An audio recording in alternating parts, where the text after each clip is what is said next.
Hola, ¿qué tal? Muy buenas noches. Qué gusto saludarlos de nueva cuenta en esta serie de conversaciones técnicas que tenemos preparado para todos ustedes. El día de hoy con una excelente masterclass, como siempre, pero en particular me siento muy agradecido, incluso emocionado de poder escuchar a un gran referente de la metodología BIM a nivel internacional, y estoy hablando del señor José Luis Rodríguez Coro, quien esta noche nos va a acompañar directamente desde Lima, Perú, compartiéndonos un poco de su experiencia, de su visión como académico y como implementador directamente de esta metodología. ¿Qué tal, José Luis? Muy buenas tardes, muy buenas noches. ¿Cómo estás?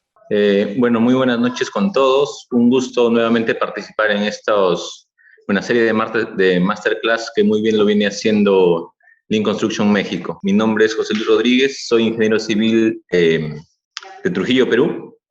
Y bueno, tengo más o menos experiencia en estos temas de BIM, aproximadamente unos 6, 7 años. El día de hoy, bueno, les tengo preparado una pequeña charla de cómo BIM, como indica, ¿no?, el título, funge de catalizador para diversas metodologías para poder mejorar los proyectos, ¿no?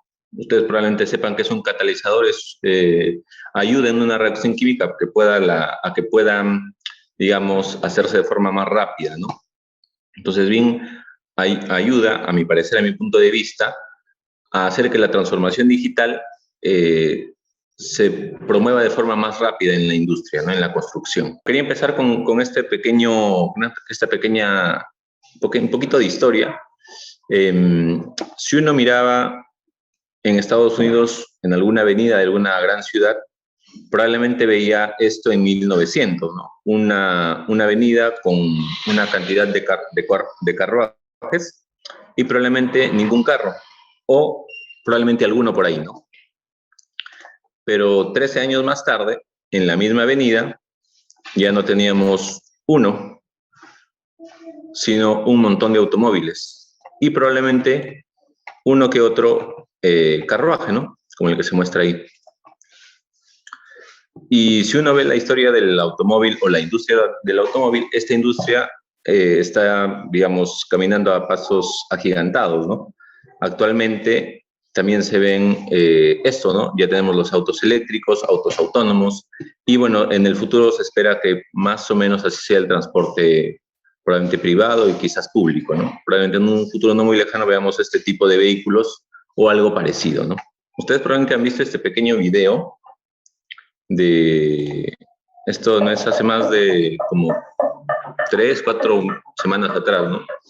Inclusive este tipo de aparatos para poder, vamos a ver si se está transmitiendo el sonido. Ahí está. Aparato que lo estamos conectando de forma, digamos, experimental, pero ya se está viendo, ¿no? Entonces, como un grupo del transporte está yendo a pasos muy agigantados, ¿no? Pero si vemos nuestra industria, una imagen a la izquierda de más o menos 1920 y a la derecha una imagen aproximadamente de 1900, no sería 1900, sería 2020, 2019, ¿no? Vemos que prácticamente la forma en cómo se vienen desarrollando los proyectos en campo no ha variado mucho. Quizás por ahí ha variado el tema de la seguridad, ¿no?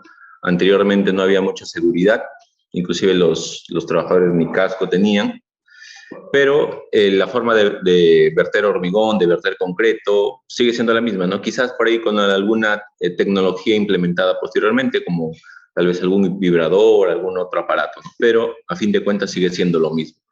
Y vemos claramente digamos, el contraste, ¿no?, entre una industria del automóvil que ha ido caminando a pasos agigantados y la industria de la construcción que todavía estamos, digamos, tratando de avanzar, tratando de llevar el coche.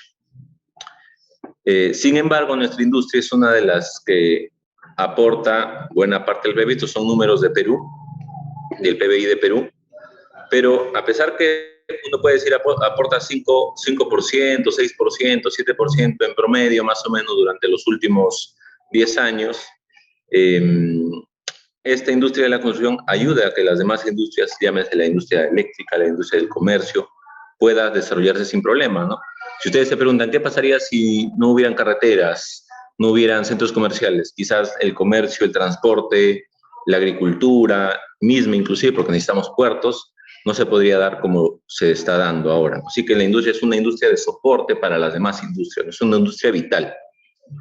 Y bueno, los números que nos dicen, ¿no? Que el 13% del PBI es aportado por la construcción. Pero, sin embargo, el 1%, la productividad no ha aumentado más que el 1% en los últimos 20 años, ¿no? Y estos números se pueden ver acá gráficamente, ¿no? Siempre comparándonos con otras industrias. Probablemente con la que más nos comparamos es con la industria manufacturera, ¿no? Y con esta industria misma nos seguimos comparando y estamos en total déficit, ¿no? Desperdiciamos un montón, añadimos poco valor a los proyectos y tenemos bastante desperdicio, ¿no? 57% versus 26%, ¿no? Vemos que nuestra industria es fragmentada, totalmente fragmentada. Tenemos ingenieros especialistas en diseño, probablemente estén acá algunos de ustedes. Tenemos ingenieros que se especializan en construcción y la operación lo vemos casi siempre relegada a otros profesionales generalmente, ¿no? Muy pocos ingenieros participan en esta etapa de operación. No ha cargado acá la pregunta. En algunos momentos yo he hecho esta pregunta a varios profesionales de cómo ellos, digamos, perciben estas tres etapas, ¿no? Diseño, construcción y operación. Y la mayoría responde que uno invierte más dinero en la construcción. Pero eso muchas veces es errado, ¿no? Porque en la construcción uno puede decir, no gasto más dinero, pero donde se gasta mayor cantidad de dinero, donde tenemos la mayor inversión, como bien indica la gráfica, es en la etapa de operación. Y en esta etapa es donde debemos de tener bastante cuidado en poder revisar que los diseños se hagan acorde, ¿no? Por otro lado, también vemos que los mayores costos de diseño que uno tiene están en la etapa de construcción, inclusive operación. Uno gasta mayor dinero en la etapa de operación si quiere hacer algún cambio de diseño. Estos cambios, ¿a dónde debemos trasladarlos? A la etapa de concepto o diseño, ¿no? Que es donde tenemos menores costos y podemos impactar de mejor forma en el proyecto, ¿no? Esa gráfica fácilmente la han visto, pero se puede explicar de esa forma. Otro problema que tenemos en nuestra industria es que la construcción está poco digitalizada, ¿no? Y, bueno, parte de esa poca digitalización es que, bueno, probablemente buena parte de nosotros seguimos utilizando planos en las obras, que no es que esté mal, sino que así se hace. Esa es la tecnología que tenemos, por lo menos, para poder construir, pero habría que ir implementando diferentes formas de mejorar esto, ¿no? Actualmente ya hay una serie de, digamos, un mercado de aplicativos o un mercado de startups, ¿no? Que están surgiendo para poder ir implementando el tema de la transformación digital, puntualmente en este tema de la digitalización, ¿no? Entonces ahí habría que revisar esto y tratar de ir subiendo los peldaños para estar más, digamos, digitalizados a comparación de otras industrias, ¿no? Una de las industrias que, digamos, es fácilmente identificable que también digitalizada está es el tema de las finanzas, ¿no? Uno puede rápidamente puede coger su celular y hacer una transferencia electrónica, ¿no? De dinero. Entonces habría que ir revisando cómo uno puede mejorar eso, ¿no? Para que uno, por ejemplo, yo le pregunto a alguien si puede decirme en qué etapa del proyecto está su obra de la construcción. Probablemente sea difícil de poder, digamos, predecir eso, ¿no? Con solamente ver el celular. Entonces, ahí tenemos una gran desventaja con las industrias, en este caso de las finanzas, ¿no? Por otro lado, vemos que la competitividad en Perú, y probablemente esto se repite en toda Latinoamérica, somos poco innovadores y tenemos una gran brecha por cubrir en el tema de la infraestructura, ¿no? que es un tema importante porque esa infraestructura ayuda, como comentábamos, a las demás industrias a poder, a que su economía pueda dinamizarse. Sin embargo, como les comentaba, hay pequeños, digamos, pequeñas innovaciones que se están dando para que esa transformación digital se pueda dar en nuestra industria, ¿no? Esto probablemente ya lo han visto. Este video es de hace como un par de años, pero también ya hay nuevos, digamos, testeos del robot. Este es el robot Spot, en donde ya se están haciendo testeos para ver cómo esto se puede implementar dentro de una construcción. Una de las, digamos, formas como se podría implementar esto sería para un tema de supervisión, de control de calidad, ¿no? Por ejemplo, ahora vamos a ver que este robot puede estar haciendo ahí un escaneo de alguna conexión metálica, por ejemplo, y revisar si todos los cuernos están colocados, hay algún cuerno que falta, y en paralelo puede estar tomando una serie de fotos 360, ¿no? Y alguien pueda luego revisar esas imágenes y hacer un chequeo posterior. Entonces, eso es fácilmente implementable, ese tipo de robot en el tema de la construcción. Por otro lado, tenemos otros robots que esto probablemente sea un poquito menos fácil la implementación, que son, por ejemplo, robots para colocar drywall. Aún son innovaciones, digamos, primitivas, porque uno puede comentar fácilmente que esto una persona lo puede construir más rápido. Entonces, esto en Stanford están haciendo estudios de cómo la robótica puede implementarse en la perfección. Hay un mundo todavía por descubrir, cómo los robots pueden ayudarnos y qué tanto en verdad podría aumentar la productividad en una construcción. Sin embargo, hay otro tipo de innovaciones que son los llamados exoesqueletos, que ya se vienen aplicando en la industria, bueno, no es en la medicina, y también sería una de las aplicaciones que se podrían tener en la construcción, ¿no?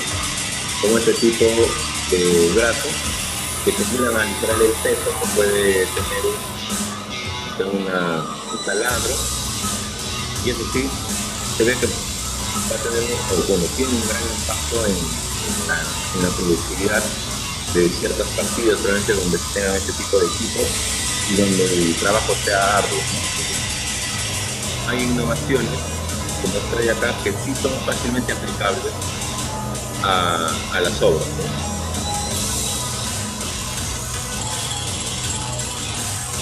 ¿no? Por ejemplo, digamos, al lado izquierdo, una persona están haciendo el mismo trabajo, van a tener que sacar todo lo que está con estas azules, sacar la capa de concreto. Ahí vemos que la persona del lado izquierdo está haciendo el doble de esfuerzo que la persona que está al lado derecho. Y no hay nada más para que pueda terminar el trabajo, obviamente no tiene la restricción con el lado derecho termina más rápido y no han necesitado una ayuda extra, ¿no? Entonces, este tipo de innovaciones realmente sí tienen un impacto grande en la productividad, ¿no?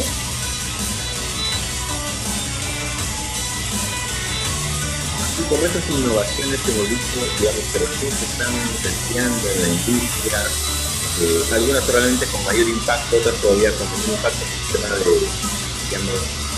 de penetración probablemente en la industria o reciente innovación. Ha habido una tecnología que no es de este siglo, y probablemente ustedes ya han escuchado bastante sobre esto.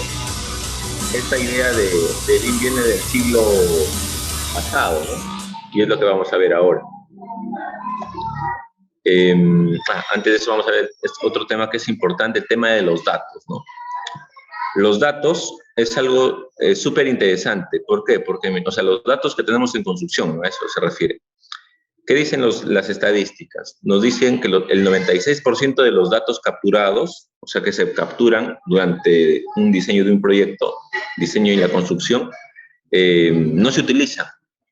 ¿Qué tipo de datos? Bueno, a mí en particular me ha pasado varios casos. Por ejemplo, sí, en obra generalmente se suelen colocar o generar protocolos, ¿no? Para, digamos, para saber la resistencia del concreto, y ahí firman los diferentes involucrados y probablemente si hay alguna desviación, colocan ahí las observaciones o causas que han generado esa desviación. Y mucha de esa información se pierde en el camino. O se queda en la obra y luego nadie lo utiliza, o solamente fue por un momento burocrático. Entonces, buena parte de esa información que va a servir como insumo para que en otro proyecto no se pierda dinero por algún trabajo mal hecho, al final no se utiliza o no se recopila y no se sintetiza para que luego sea utilizado. ¿Qué más nos dicen? El 30% de los datos iniciales creados durante las fases de diseño y construcción se pierde. Igual. ¿Qué nos dicen con respecto a los profesionales? Con respecto a cómo almacenan esos profesionales la información.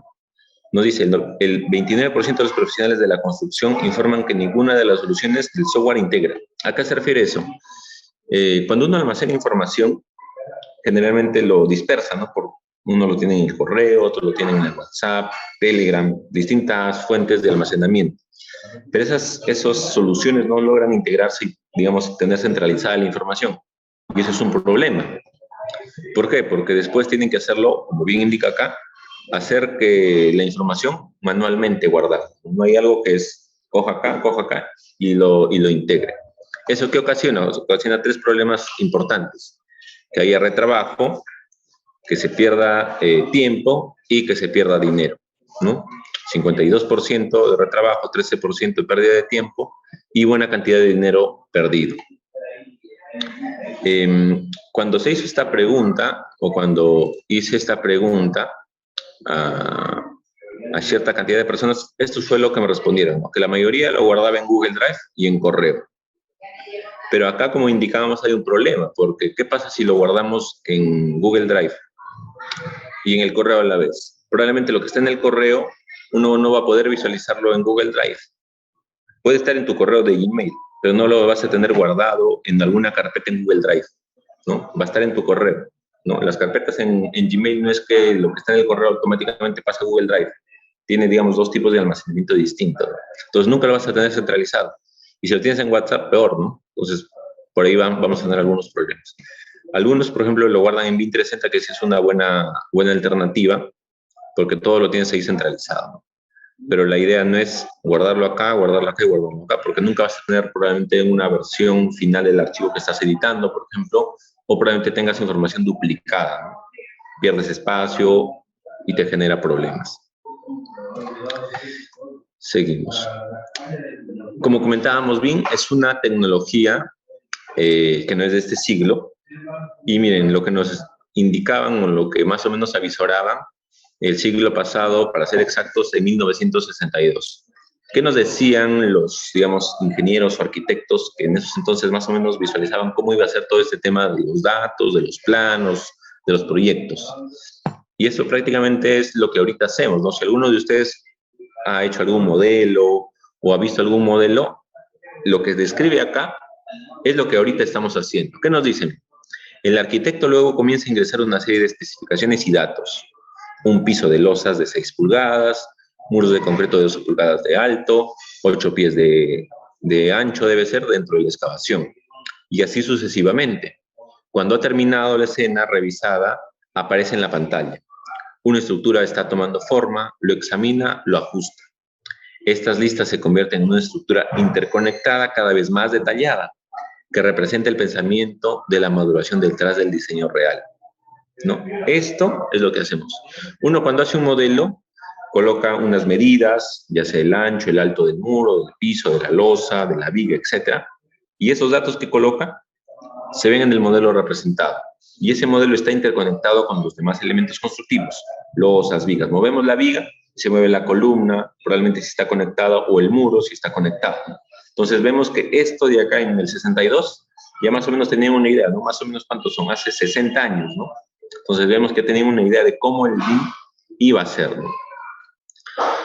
Y en el 63 ya se comenzaron a, digamos, generar softwares o hardwares que iba más o menos a ayudar a lo que estaban avisorando, ¿no? En este caso es Ivan Sutherland y el famoso Sketchpad del 63, en donde con un lápiz digital hacía algún dibujo en la pantalla y tenía un esquema, ¿no? Un esquema arquitectónico probablemente. Por esos años se crean dos de las más famosas técnicas de modelado, que es con las que actualmente se modelan los diferentes proyectos que ustedes ven. Y bueno, como acá dicen, bien es una idea del siglo pasado. Por acá está algo interesante, a ver, vamos a la siguiente. Y esto es algo importante también.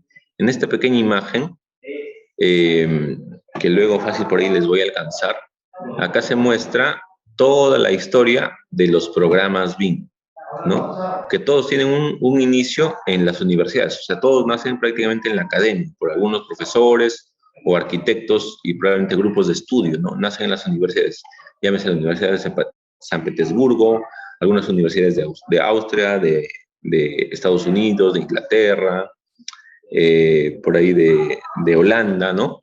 Y de ahí comienzan a diversificarse los diversos programas. Por acá tenemos a Revit, ¿no? Si lo pueden detectar. Por acá tenemos a Bentley, es otro conglomerado de programas. Por acá tenemos al grupo Nemetschek, donde está Archicad, donde está Allplan. Por acá tenemos a Trimble, ¿no? Que todo es el programa de Tecla, ¿no? Y por acá tenemos algunos programas, digamos, gratuitos, como Blender, que es un programa gratuito, open source. Entonces, toda esta historia, al final, si uno, digamos, va yendo hacia atrás, ve que nace en las universidades y nace por grandes, digamos, arquitectos, ingenieros, que ya más o menos avisaron todo este tema de cómo la data realmente iba a ayudar a mejorar los proyectos, que en ese caso era un problema, ¿no? BIM, digamos, ¿qué es para nosotros, no? BIM para nosotros, bueno, y esto es como esta resolución ministerial lo comenta, ¿no? Nos dice que es una metodología de trabajo colaborativo que utiliza herramientas informáticas para la gestión de un proyecto de obra civil y edificación a través de una base de datos gráfica que permite crear un modelo tridimensional inteligente de una edificación u obra civil, que además de ser representación gráfica 3D, incluye información no gráfica. ¿Qué información no gráfica? Especificaciones técnicas, estados de avance, entre otros. Pero la definición que a mí más me gusta es la que nos dice la ISO. ¿Qué nos dice la ISO? Que es una representación digital compartida, ¿no? De un activo construido, que puede ser una obra civil, como bien indicaba acá, o una edificación, que nos facilita, nos va a facilitar los procesos de diseño, construcción y operación. ¿Y con qué? Vamos a tener una base de datos confiable, más precisa, para poder tomar alguna decisión en base a estos, digamos, a toda la data que se tenga colocado. Eso es lo que nos dice el BIM, lo que nos dice cómo uno puede, digamos, representar o tener la noción de qué es BIM. La definición que a mí más me gusta es la segunda definición. Me parece más digamos, certera de cómo se ve el BIM. Y esto hace que, digamos, no lo tomemos como una metodología de trabajo. A mí particularmente lo veo como una herramienta más. Es una herramienta más para ayudar a los proyectos. Y bueno, el BIM habíamos visto que teníamos 3 grandes, digamos, bloques de los proyectos, y en todos los bloques uno puede utilizarlo, ¿no? Particularmente yo lo he utilizado en diseño, en construcción, y también lo he utilizado, bueno, acá no se muestra, pero en una demolición, ¿no? En un proyecto estuvimos en una demolición, y ahí hacemos un levantamiento de condiciones existentes para poder saber dónde era más viable colocar la grúa. Entonces, se modeló las condiciones existentes y luego ese modelo nos ayudó a poder demoler adecuadamente el proyecto. O sea, en cualquier etapa se puede utilizar. Tiene una serie de estándares técnicos, niveles de detalle, nivel de información, que es el nivel de desarrollo. Y bueno, hay una diversidad de usos posibles de BIM en los proyectos, desde la planificación hasta la operación. La mayoría de los usos que actualmente se están dando en los proyectos están basados en el diseño y planificación, y muy pocos en la construcción y casi nada en la operación. ¿Cómo sabemos eso? Porque tenemos una serie de encuestas, particularmente es una encuesta de Lima, de básicamente Lima Metropolitana, obras de edificación, y acá vemos la mayor cantidad de usos. Si uno ve acá, alto, muy alto, más o menos tenemos el 70% de usos que están en etapa de diseño y un 50% inclusive un poquito más diríamos, tal vez 60 por ahí. En construcción no se logra, no utilizan. Esta encuesta hace un par de semanas fue actualizada, o sea, es un segundo estudio, y los números prácticamente no han variado, ¿no? Habrán variado en 1%, 2% más o menos, ¿no? Pero prácticamente se ha mantenido igual. La mayor cantidad de uso está en diseño y en construcción aún hay falta implementar, ¿no? Y esto concuerda con otras encuestas que se han hecho a nivel Latinoamérica, ¿no? Vemos usos en diseño, son los que están al lado izquierdo, buena parte están, digamos, con un alto uso, y en la etapa de construcción los números bajan. En operación son mucho menores, ¿no? Por acá, Facility Management, mucho menor. Hay otra encuesta que nos dice que a pesar de que, digamos, se esté utilizando poco, en general, ¿no? En general, hay hay una diversidad de, digamos, de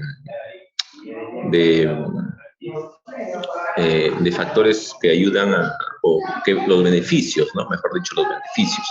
Bueno, acá son datos igual similares, este es del BIM Forum LATAM. Igual, ¿no? Poco uso en la etapa de construcción. Y estos son los beneficios, ¿no? Reducción de los conflictos, reducción de los retrabajos, ¿no? Reducción de los costos de construcción, mejora la seguridad, son, digamos, los mayores usos. Y los beneficios, digamos, a nivel de organización, es que la imagen de la organización se ve mejor ante la industria, menor tiempo de documentación, y, digamos, es un tema de marketing, ¿no? Como que tienes dos grupos de posibles beneficios, ¿no? Uno para el tema de los proyectos y otro para el tema de la empresa, una imagen de la empresa frente a la industria. Y acá hay una parte que sí me parece interesante. BIM nos dice que es una pieza fundamental de la transformación digital, que es como yo también lo veo, ¿no? Más allá de la dinámica de la demanda de los proyectos en BIM, los beneficios percibidos y la realización de las inversiones necesarias para participar en este mercado dinámico, las empresas consultadas destacan la relevancia de las inversiones realizadas en BIM como parte de su estrategia general de transformación digital. O sea, ellos no lo ven a BIM como que ya, solamente para mi proyecto, sino lo ven, esto va a abrir la puerta que pueda implementar más tecnología, ¿no? Y BIM es una de esas pequeñas puertitas que va a hacer que la transformación digital se multiplique, ¿no? En las empresas.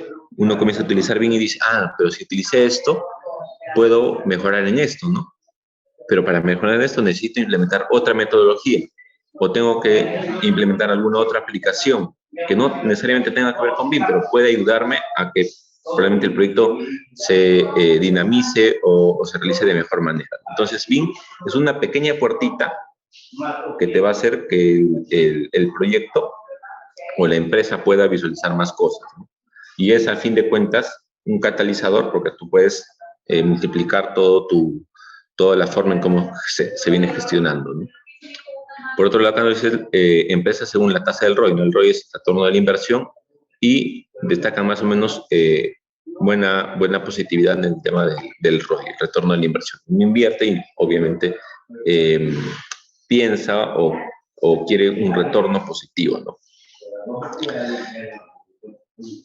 Y bueno, esto es bien como, digamos, una definiciones y demás.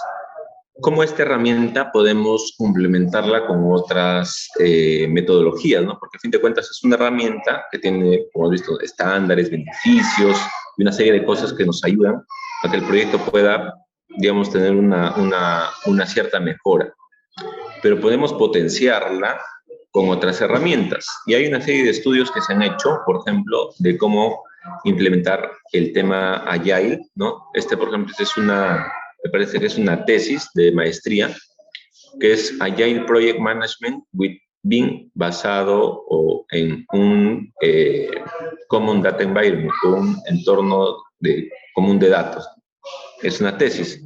Por acá hay otra tesis de Brasil que nos dice la implementación de BIM con Scrum para la gerencia de un proyecto ágil, un estudio de caso, ¿no? Dos tesis que hablan de BIM enfocado con el tema ágil, con el tema Scrum.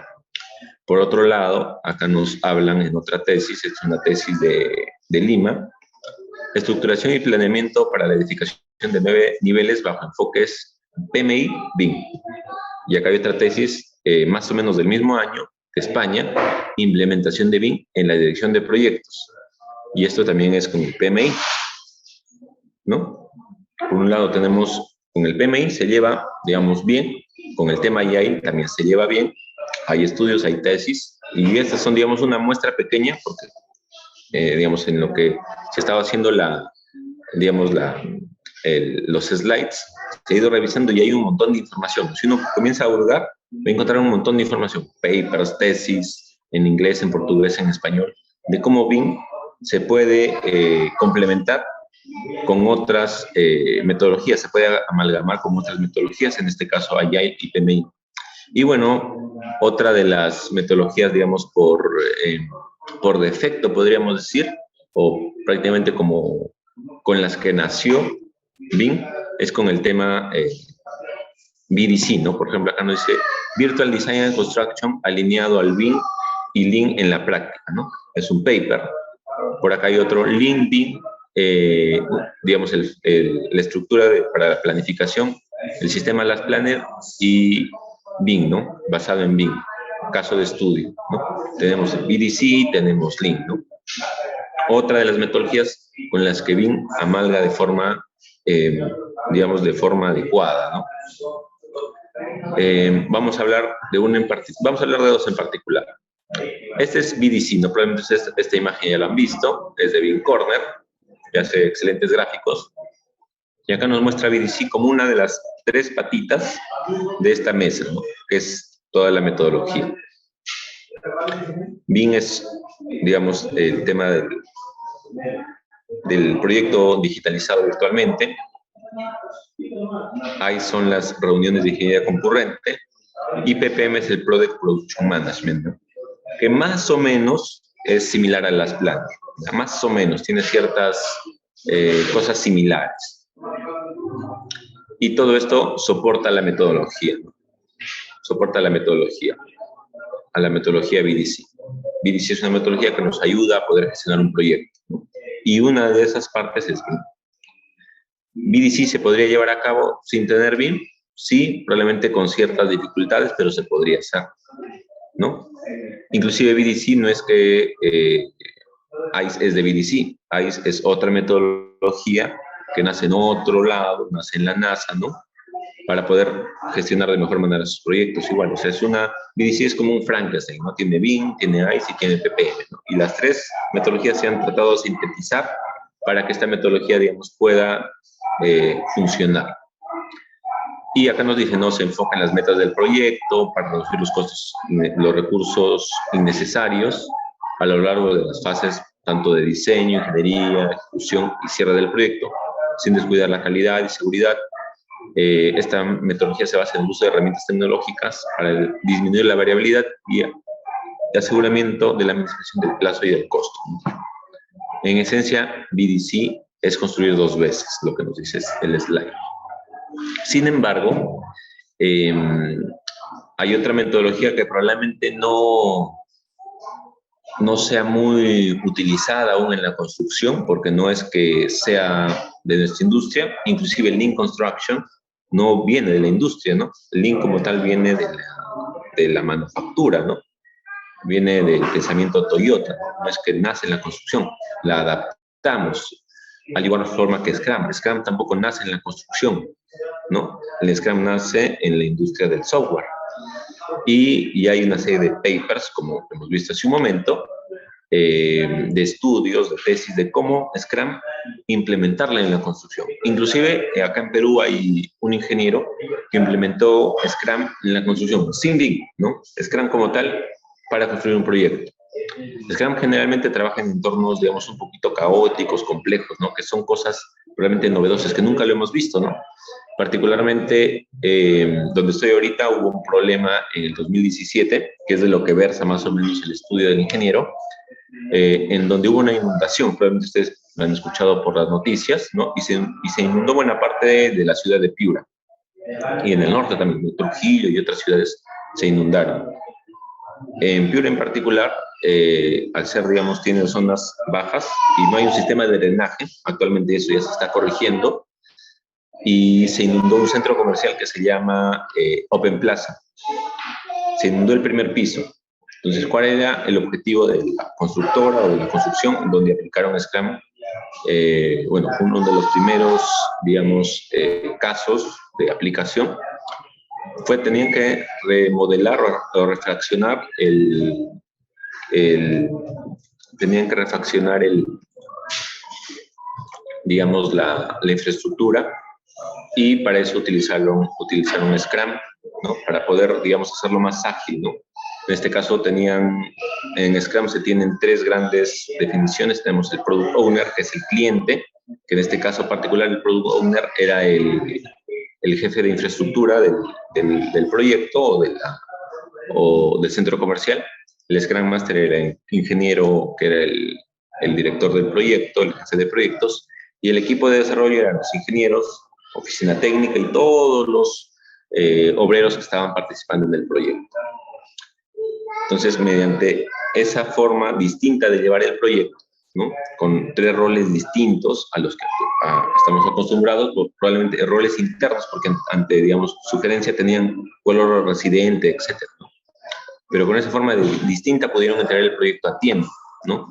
¿Por qué? Porque el Product Owner, que es el que sabe cómo funciona todo esto, indicaba ya, tenemos que hacer tal locatario, intervengamos acá, terminamos acá, ahora hagamos esto, intervenimos ahí, y con eso la gente que va a implementar esos locales o los posibles arrendatarios de los locales terminaban y ellos comenzaban a armar su locatario para que luego puedan vender. Entonces, de esa forma iban atacando, ¿no? Conforme se iba liberando, el Product Owner, hagan esto, iba revisando y iban haciendo checklist de lo que se estaba haciendo. Y así pudieron terminar de remodelar el proyecto en un mes, ¿no? Utilizando Scrum. De forma análoga, esto se puede utilizar en la construcción, pero utilizando particularmente bien en la etapa de diseño. Que si ustedes buena parte de ustedes son arquitectos, entonces, ¿cómo esto podemos aplicarlo en la construcción, en la etapa de diseño, ¿no? Y esto lo han aplicado o lo aplican generalmente, o no, lo vienen aplicando los arquitectos, ¿no? Cuando un arquitecto comienza a hacer un proyecto, un arquitecto conversa con el cliente, ¿no? Y, bueno, probablemente pues, tiene su equipo de desarrollo, y esto lo hacen yo pienso, de forma empírica. Aplican esto de forma empírica, ¿no? ¿Por qué? Porque ¿cómo funciona Scrum? Y ahorita lo vamos a aterrizar. Scrum funciona, tiene su Product Owner, que es tu cliente, el Scrum Master, que puede ser el arquitecto, digamos, principal, y el equipo de desarrollo, que son los demás arquitectos, ¿no? Y una vez que el arquitecto hace el concepto, ¿no? Hace el concepto de lo que quiere el cliente, el arquitecto comienza a hacer su diseño, sus esbozos, sus pequeños planos, ¿no? Hace una pequeña iteración y presenta esos pequeños dibujos al cliente. El cliente dice, ajusta esto otro, luego regresa otra vez a hacer correcciones y hace otro sprint, como ahorita lo vemos, ¿no? Y así hasta tener un producto que más o menos cumpla las expectativas del cliente. Y eso generalmente se hace en etapa de anteproyecto. Eso funciona de esta forma, ¿no? Tenemos acá al Product Owner, que es el cliente. El cliente tiene una serie digamos, de historias de usuario o Product Backlog, que es como se conoce en esta metodología, que puede ser, por ejemplo, yo quiero hacer una piscina, quiero tener una casa de 2 niveles, quiero que sea ventilada, quiero que tenga más o menos sombra en el día y no sé, al mediodía que no haya mucho sol, ¿no? Eso son lo que el cliente quiere. Esto tiene que sintetizarlo el equipo de desarrollo e indicar, esto de acá vamos a priorizar esto vamos a priorizar esto, ¿no? Que sea ventilado y que sea de 2 niveles. Priorizamos eso, colocamos, vamos a trabajar sobre esas 2 tareas puntuales en esta semana, como lo hayan dividido el trabajo, trabajan en eso, el Scrum Master se encarga digamos, de darle las facilidades al equipo de desarrollo para que puedan desarrollar su trabajo, y luego de que terminan ese primer sprint, finalizan el trabajo y presentan el primer, digamos, esbozo plano al cliente. Presentan y el cliente dice, Me gusta, no me gusta, le falta esto, le falta esto. Y el cliente dice, ah, no, corrige esto, ajustalo. Terminaste, ahora yo quiero que tenga una piscina, ya. Comienzan a diseñar la piscina. Y así, hasta tener un diseño más o menos cuajado. Y ahí es donde entra el BIM, ¿no? ¿Por qué? Porque en lugar de hacer un plano, uno puede hacer un modelo. ¿Por qué un modelo? Porque con el modelo uno va a tener, o el cliente que generalmente no es ingeniero, no es arquitecto, va a poder entender de mejor manera lo que uno quiere aplicar. Y ahí es donde el BIM calza perfectamente en Scrum, aplicado, digamos, a la etapa de diseño, ¿no? Puntualmente ahorita estamos viendo la etapa de diseño. El cliente, Product Owner, equipo de desarrollo, arquitectos, el Scrum Master puede ser el arquitecto principal, hacen el trabajo, hacen el diseño utilizando un modelo, hacen su sprint, su primera corrida, con las tareas que han priorizado, que son las tareas que están en el Sprint Backlog, que son parte de las tareas que están en el Product Backlog, que es todas las tareas que el cliente ha indicado que requiere o que tenga su proyecto, que tenga su casa. Terminan, tienen su producto mínimo viable hecho en BIM, ¿no? En un BIM con poco nivel de detalle, y ese poco nivel de detalle va a ir madurando hasta tener algo más o menos cuajado, un anteproyecto, y luego de ese anteproyecto ya vienen los otros ingenieros estructurales, sanitarios, a seguir ajustando el diseño hasta tener un expediente técnico apto para construcción, probablemente, ¿no? Y de esa forma se aplicaría Scrum y BIM. Esto lo han estado haciendo, a mi modo de vista, no sé si por acá hay algún arquitecto, esto lo han hecho, lo hacen de forma empírica probablemente. Entonces, Scrum está prácticamente sintetizado, está aún, digamos, el marco enfocado a proyectos de software, pero como ven, fácilmente es adaptable a cualquier tipo de proyecto. Claro, correcto, sí. Sí, correcto, se puede.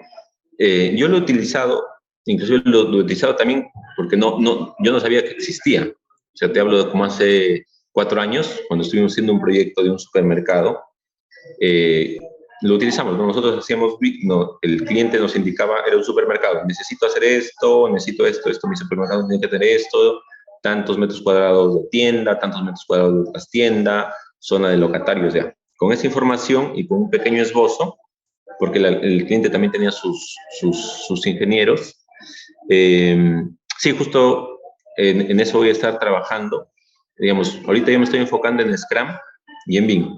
Cuando tenga algo más cuajado, donde yo lo he aplicado, les voy a mostrar y probablemente va a ser una ventana en construcción para mostrar.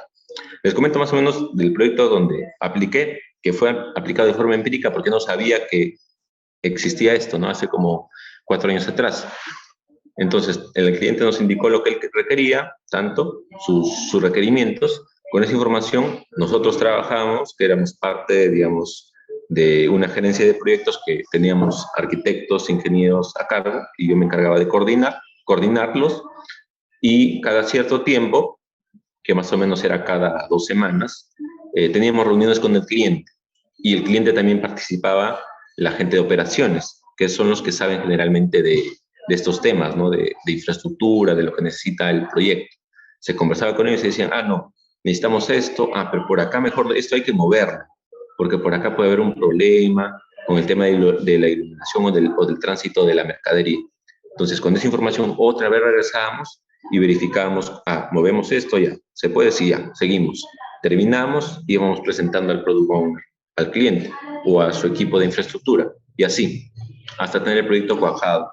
Una vez cuajado, ya una vez que, digamos, el proyecto no se mueve tanto, porque esto, en etapas donde el proyecto se mueve tanto, ahí es donde te sirve el BIM aplicarlo con Scrum. Porque tú puedes mover esta puerta, la mueves acá, verificas, así se puede, y o sea, generalmente tú no sabes o sea, tú puedes saber construir, puedes saber diseñar, pero tú no sabes cómo funciona la infraestructura. El que sabe cómo funciona la infraestructura es el cliente, probablemente es el usuario, es el jefe de operaciones, es el jefe de mantenimiento, son los que saben cómo funciona la tienda, cómo funciona un hospital, cómo funciona una clínica, cómo funciona una oficina, ellos saben cómo funciona. Tú puedes saber diseñar, pero cómo funciona, probablemente falte más experiencia, y esa experiencia lo tienen ellos que trabajan y están al día a día con, digamos, el tema del mantenimiento, se me logró algo por esto, fue un tema de diseño, ellos lo saben. Entonces, tienes que preguntarle a la gente que sabe. La gente que sabe es el Product Owner, que es el dueño del proyecto, del producto. Entonces, de esa forma, es que una vez que, bueno, cuando comencé a leer el Scrum, pero esto yo lo he aplicado, ¿no? Y haciendo, digamos, una especie de déjà vu hacia atrás, sí, bueno, esto yo lo he aplicado, o sea, no lo he aplicado como dice, digamos, el framework, porque es una estructura, ¿no? Hay una serie de artefactos, como acá indicaba, hay una serie acá de artefactos. Tú tienes que tener artefactos que tienes que tener un tablero Kanban, ¿no? Tienes que tener sesiones diarias, ¿no? Porque tú, para que esto funcione, tienes que siempre estar constantemente preguntando al equipo de desarrollo si le falta algo, si hay algo que no puedan hacer, preguntarlos si han cumplido, por qué no han cumplido, tal vez alguien se comprometió demasiado, ¿no? Es todo digamos, un marco de trabajo que te permite que esto se pueda hacer de forma sencilla, ¿no? Eh, tiene, tiene mucho claro, ¿no? Es mucha retroalimentación, por parte de todos los involucrados, ¿no? Todos los días hay sesiones de los involucrados. ¿Tú hiciste esto ayer? ¿Qué tienes planeado para hoy? Hoy día tengo, por ejemplo, que hacer, no sé, tengo que hacer el esbozo arquitectónico, por ejemplo, de la oficina. Ya, eso tienes planeado para hoy. Ya, igual, el día de mañana igual haces eso, ¿no? Y así cuando se termine el producto mínimo viable, que es lo que tú entregarías al cliente, que en este caso particular sería un modelo con poco nivel de detalle, hay otra retroalimentación, pero por parte del cliente. Y así, es bastante, digamos, comunicación por parte de todos. Todos tienen que estar coordinados y con un objetivo en común, ¿no? Así funciona. ¿Y qué es lo que busca todo este tema ya y todo este tema Scrum, ¿no? Claro, es muy colaborativo, correcto, es muy colaborativo. Tiene que tener bastante colaboración y enfocado en las personas, como ahorita vamos a ver. ¿Qué es lo que busca esto? Que no es que el proyecto lo hagamos por partes, ¿no? Porque ¿qué pasa si no conversamos con el cliente, ¿no? Si solamente nos enfocamos, yo tengo que hacer un supermercado y el cliente me da estos requerimientos. Ya, con esto yo termino y no converso con él hasta que tenga el proyecto final. ¿Qué es lo que sucede? Puede suceder lo que se ve en la pantalla, ¿no? Vamos avanzando por partes, hacemos un auto por partes y al final tenemos el auto completo, ¿no? Pero probablemente eso no pueda satisfacer las necesidades del cliente. Puedes estar contento, pero hay algo que por ahí que le falta. En cambio, si vamos avanzando de forma incremental, por ejemplo, tenemos un pequeño producto que probablemente no satisfaga porque el cliente no está contento, otro donde más o menos ya va cambiándole la cara, otro donde está mejor y uno donde realmente cachete, pero ¿no? Le satisface completamente. Entonces, ese es el enfoque. Va haciendo pequeños incrementos de productos mínimos viables, que ahí es donde entra BIM. Un producto mínimo viable puede ser un plano, pero un plano nosotros lo podemos entender. Lo entiendes tú, lo entiendes tú. Pero un cliente, alguien que probablemente no vea planos todos los días, va a ser un poquito difícil que puedas traer esa información. Con un modelo se vuelve más sencillo, ¿no? ¿Cuáles son digamos, los valores, ¿no? De estas metodologías? Es que sobre los procesos está el individuo, ¿no? El individuo es fundamental, sin él no se puede hacer nada. Que lo importante es que el software esté funcionando. En este caso, lo importante es tener un modelo, por lo menos simple, pero que pueda mostrar lo que uno requiere, ¿no? Claro, como dice, tener entregable rápido, ¿no? Que permita seguir con el siguiente hito, correcto, ¿no? Lo importante es, como bien indica ahí el valor 2, es tener un pequeño modelo que puede ser simple, no puede tener ni acabados, puede ser un muro simple, sin detalle, con una puerta así sencilla, pero por lo menos uno puede saber más o menos qué es lo que quiere representar. Eso es mucho mejor que tener un montón de planos firmados por el residente, firmados por el dueño, que un pequeño esbozo, ¿no? Que lo puedes enviar por correo, lo puedes enviar y el cliente lo puede visualizar en su celular. Valorar más la colaboración, que iba por ahí otro de los valores fundamentales, con el cliente que la negociación, ¿no? Y acá está. Valorar más la respuesta ante un cambio que seguir un plan. En metodologías ágiles, que es generalmente en la etapa de concepto, que es donde todo cambia, ahí aplica bastante, ¿no? esta parte. Porque todo va a estar cambiando. Y probablemente tú dices, yo tengo que hacer esto para mañana. ¿Y qué pasa si mañana no sucede? Tienes que actuar rápidamente, ¿no? Ante el cambio. Y generalmente estas metodologías aplican en cosas complejas, ¿no? Claro, correcto, sí, exacto. En proyectos complejos. Por ejemplo, proyectos de vivienda probablemente sea algo sencillo, ¿no? Pero hay proyectos donde, por ejemplo, un supermercado no es que se construya todos los días, ¿no? Una vivienda probablemente sea más sencillo. O, por ejemplo, un hospital tampoco no es que todos los días se construya un hospital. O, por ejemplo, una represa, una defensa ribereña. Probablemente no se construye eso todos los días. Esas cosas que son poco o que muy poca gente conoce, ahí es donde realmente necesites estas prácticas, estas cosas novedosas, ¿no? Como bien le dice acá, pivoteo rápido, requisitos cambiantes, ¿no? Poco definidos generalmente. Adaptaciones frecuentes y ciclos de retroalimentación. Aquí está, ciclos de retroalimentación cortos. Cada rato tienes que estar preguntándote, ¿estás bien? ¿Qué cosa hay que ajustar? Etcétera, ¿no? Eso es importante. Y bueno, acá, BIM como tal, acá dice cuáles son, digamos, las tecnologías que más están teniendo una disrupción en nuestra industria. La que más está teniendo una disrupción, o la que por lo menos las empresas creen que más ha tenido una disrupción, es el BIM, 86%, frente a las demás tecnologías, ¿no? Si uno ve, mira, BIM, por acá está data, plataformas móviles, drones, realidad virtual, smart, sensores, impresión 3D, robots, ¿no? BIM es el que se lleva de encuentro a todos. O sea, BIM como tal es la que más disrupción está trayendo en la construcción. Sí, de acá me van a pasar el video, lo van a estar colgando. Y por otro lado, esta es otra imagen que también es súper interesante, que porque yo creo que BIM como tal impacta y va a impactar de gran manera en los proyectos, ¿no? Si uno ve acá esta imagen, el impacto, acá diversas tecnologías que se aplican en la construcción. La tecnología que más impacto o que más probabilidad de impacto va a tener en los próximos años es BIM, ¿no? Como tal, acá tenemos impacto y, digamos, la probabilidad de impacto. BIM tiene una tasa de mayor impacto probablemente en los proyectos en los próximos años. Comparado con otras industrias, por ejemplo, como por acá está la impresión 3D, ¿no? Que tiene un impacto alto, pero es poco probable, por lo menos que actualmente se utilice, ¿no? ¿Por qué? Porque aún no tenemos la tecnología probablemente que soporte todo ese framework, ¿no? Comparado con BIM, que digamos es fácilmente aplicable. Uno puede tener una laptop pequeña y puede comenzar a utilizar BIM. Y BIM, como hemos visto, en cualquiera de esas metodologías, particularmente nos hemos centrado en Scrum porque es algo que es novedoso aún, se aplica de buena forma, ¿no? Para poder tener productos mínimos viables. Y ahí es donde ataca BIM.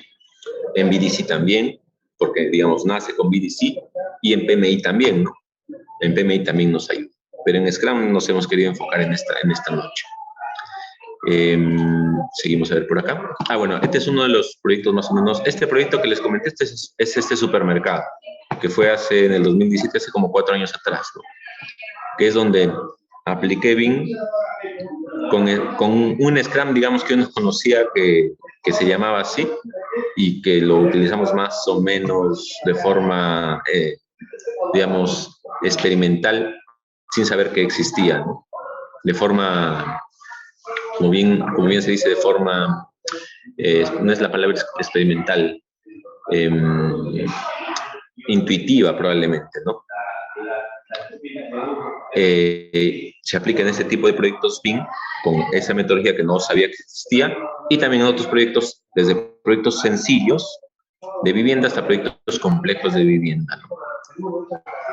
O desde proyectos de centros educativos, como este proyecto que también es complejo, y también acá se aplica, por lo menos acá los arquitectos probablemente no sepan, no sé si alguno de ustedes es arquitecto, pero probablemente conozcan poco de estas herramientas ágiles.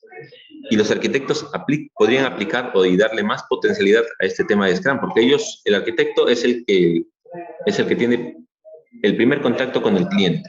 Generalmente sucede así. Y el arquitecto es el que comienza a, digamos, a hacer ese diseño conceptual, ¿no? Bueno, en vivienda en serie, el impacto que tendría es alto. O sea, si uno aplica solamente BIM sin otra metodología, el impacto es alto. ¿Por qué? Porque, y depende de la etapa, ¿no? Si uno lo aplica en diseño, Uno es que te vas a liberar de interferencias, que es una de las cosas probablemente que más se ve en el tema BIM, ¿no? Las interferencias te solucionan la vida en la obra, ¿no? Y en la obra tú también lo puedes utilizar solamente la herramienta BIM como tal. En la etapa del tema del control de tu obra, ¿no? El control de tu obra. No tienes tu modelo en tu celular, alguien lo alimenta y tú puedes ver cómo va la obra avanzando desde tu celular, ¿no? En esa etapa es el tema BIM. Y Scrum con BIM como tal, la metodología Scrum con BIM también es aplicable, pero en la etapa de conceptos donde más, digamos, provecho se le puede sacar.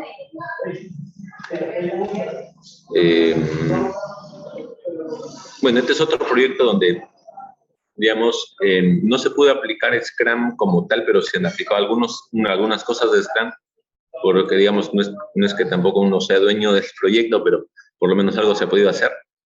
Y también se ha aplicado. Este es un proyecto interesante, es un proyecto público. No sé si ustedes sepan, en Perú también ya se están comenzando los proyectos públicos a implementar BIM como tal, ¿no? Acompañado de otras metodologías. Se puede aplicar BIM, ya se está aplicando BIM a nivel del Estado. Y es un proyecto público. Este proyecto es interesante también porque acá BIM ha ayudado, BIM como tal, no como Scrum, BIM como tal, nos ha ayudado a poder liberarnos de problemas, ¿no? De problemas para la obra, que es una de las cosas o de las falencias en los proyectos públicos de Perú, de que los proyectos llegaban a la obra con un montón de interferencias. Entonces, BIM como tal nos ayudaba a liberarnos de esos problemitas. Algunas conclusiones sobre esto es, BIM como tal nos ayuda a reducir el costo de los proyectos, a aumentar la productividad. Y, digamos, algunos obstáculos de la implementación de BIM es el tema de, muchas veces, el poco interés y hay poca colaboración aún.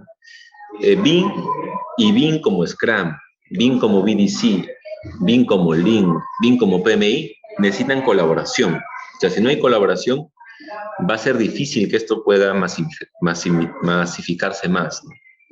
En Latinoamérica aún nos falta bastante, ¿no? Tenemos una brecha de infraestructura enorme.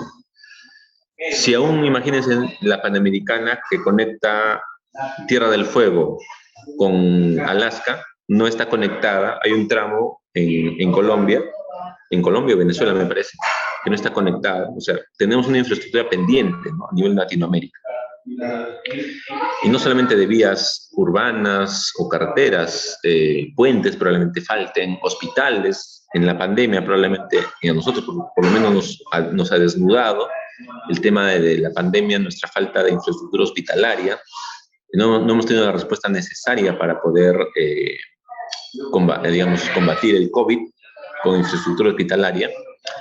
Por otro lado, en el 2017, que es el fenómeno del Niño que hubo, recién después de 4 años se está reconstruyendo el norte del Perú. Recién después de 4 años se está comenzando a reconstruir. O sea, nos falta respuesta rápida, ¿no? Frente a todos estos problemas que nos van a amenazar siempre, ¿no? Y bueno, quería terminar con esta pequeña imagen, Roma, ¿no? Muchos caminos conducen a Roma y hay muchas formas de cómo llevar el BIM a buen puerto, ¿no? Podemos aplicarlo solamente el BIM solo, ¿no?